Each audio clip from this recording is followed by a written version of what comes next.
Both the MOBA Paragon and the hero shooter slash MOBA Gigantic will be shutting down in the next coming months, and while it kind of sucks that it is going to be shutting down, it's not necessarily a surprise given all of the signs and the game's struggle to actually be popular on both occasions. And it's essentially one of those things to where I guess they're just shutting it down because it costs a lot of money to keep the game going, and nobody's really playing it. Michael here with another topic video. So Gigantic was a game that I ended up playing once or twice, and the same story with Paragon, and the reason why I'm kind of combining these two together is because not only are they being announced that they're shutting down at a very similar point, but they also have a very similar story. With Paragon, Epic Games has been trying to get the game to be fairly popular for quite a while. They've actually revamped the game several times, and they had a sort of soft shutdown for a while as well, to where the game was basically behind closed doors for a while, and then they came out with a whole new card system and yada yada, and they felt like this was going to improve the game overall and make it so that players would keep going in. However, they have stated in the past that basically they're having problems with people staying inside the game. Somebody will play it for 2 days, and then they just don't stay there, and I'll comment on why I think that is in a second. Gigantic is having the same problem, however, they didn't end up doing all these revamps. Rather, it's a game that never really got a lot of popularity. And one of the major problems of me actually trying to play the game was the fact that it was on the Windows 10 store, and I believe it might be on Steam now. I'm not 100% sure, but that's another one of the problems with these two games, is that they're actually very hard to kind of look for. They are not in the main sort of stream market. There's a lot of people that don't even know what the hell they are, and it's kind of unfortunate they're going to go down because, for what I've actually played of these games, they're actually fairly fun. And so it's not necessarily a good thing that they're shutting down, but at the same time, it's not necessarily surprising. Now, what went down with Paragon? Well, basically, Fortnite happened. Fortnite Battle Royale has actually been hugely successful, and they actually announced that they were moving some of their team over from Paragon on to work on Fortnite Battlegrounds. And so, whatever the hell you want to call it. And so it ends up being a situation to where the team's already being split up, and then people aren't playing Paragon. Paragon just is not bringing in new members, and it's not keeping them either. And I found the game fairly boring, and my major problem with it is the fact that it's in early access.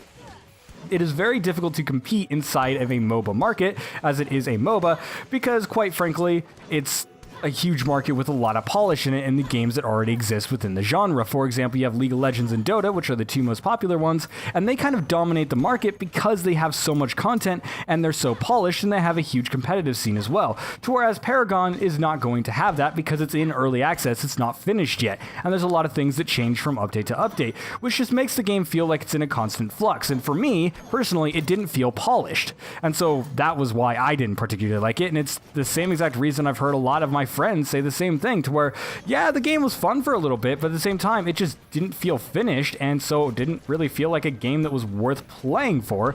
Nonetheless, paying for it either. It wasn't a game that people were willing to spend money in because, well, it wasn't a finished game, and there was no guarantee that it was ever going to be finished, and it looks like they ended up making the right decision and not spending money in it, because, well, now it's shutting down, which isn't a surprise. And so basically, Epic Games wants to end up moving on to products that are going to be guaranteed money, aka, Fortnite Battlegrounds and everything.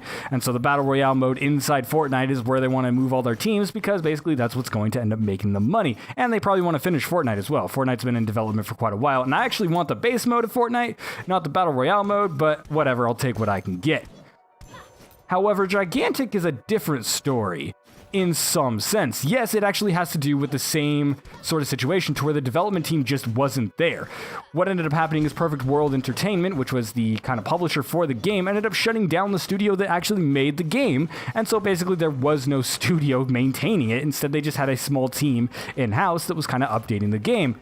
And quite frankly, they probably ran out of reasons to keep it going, especially since, the dev team isn't there, which means the game is going to make massive changes, and the game's not holding players to begin with, which means that basically if there's no major changes or no more major promotion, then the game's just going to die. Gigantic was a game I never heard of. In fact, I didn't actually know what it was when I received a closed beta key all the way back when it was on the Windows 10 store originally, and I'm like, oh hey, this looks interesting, I'll give it a shot. I played it for 5 minutes. And then after that, I was like, all right, I don't have the time to actually go into this right now because it was super in-depth. I never heard about it again. I maybe heard about it on 1 or 2 podcasts, and then that was basically it. It was like, oh, hey, I'm going to listen about it to like 2 minutes and then forget about it by the time, I'm on to something else. It's just not something that was really advertised. And so obviously you're not going to end up getting the players for it. And it feels like a lack of investment inside the property because the game itself, from what I played and from what I've seen of it, is actually fairly polished, and it was a finished game with full modes and everything like that. And so it was actually a complete game.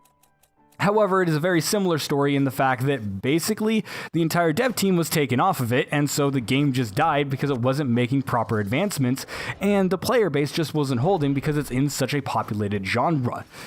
Now, these two games didn't really try to do all that much different either. I think Gigantic did some really cool idea things, because I did end up seeing footage of it later on. I never ended up playing it just because there's so many games on my playlist that it's just whatever. And I already have a MOBA that I play called League of Legends. I'm actually quite into League of Legends. I was just playing it like an hour ago.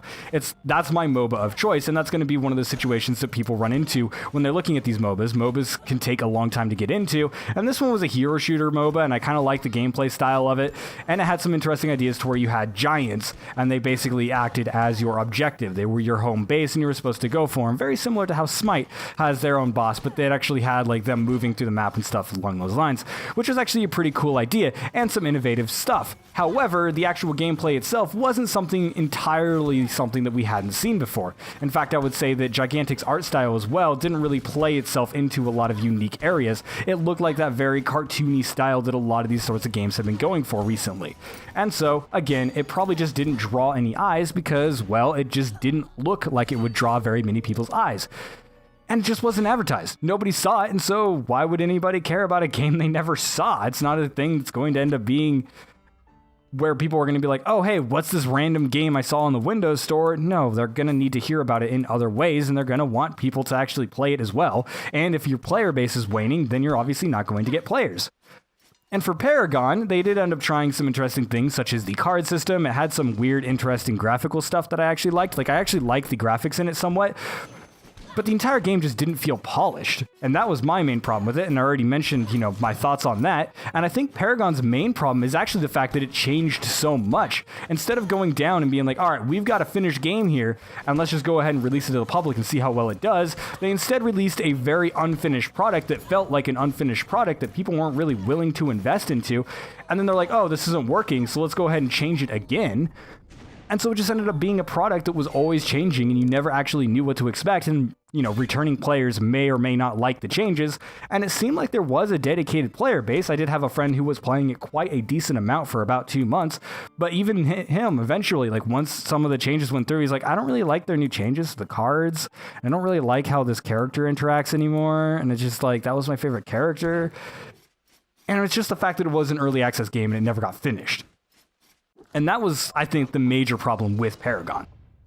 And so both of these games ended up getting their developments kind of cut because basically the developers aren't there anymore. And so basically now those developers are going to be working on other projects, and I believe Epic has another game in the backworks that we don't know about yet. I'm sure they do, because I doubt they're only working on Fortnite.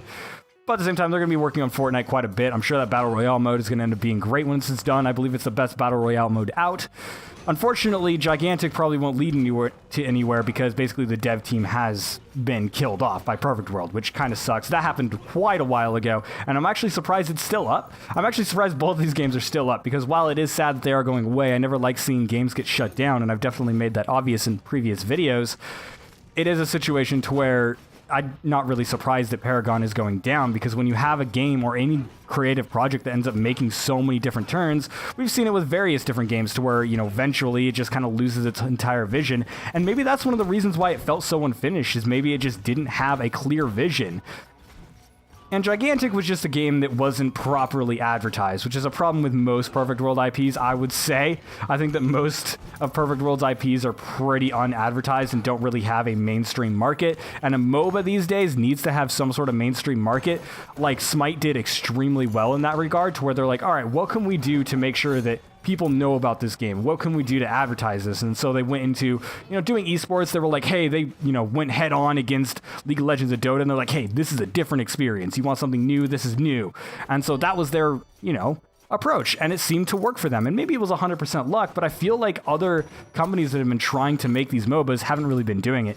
Both of these MOBAs also originally came out in times to when there was a ton of MOBAs coming out. There was Supernova as well, which was one that also, I believe, shut down by now. I'm not 100% sure, actually. It's published by Bandai. I actually haven't checked on that game for a while. You know, there's only time for like one MOBA in my life because I like to play other types of genres as well. If I only played MOBAs, maybe I would play more than one. But for me, most part, you know, it's only one MOBA. But there was also Dead Knot, or is it Dreadnought? I can't believe I forgot what it was called. It was like the one with the zombies and stuff like that.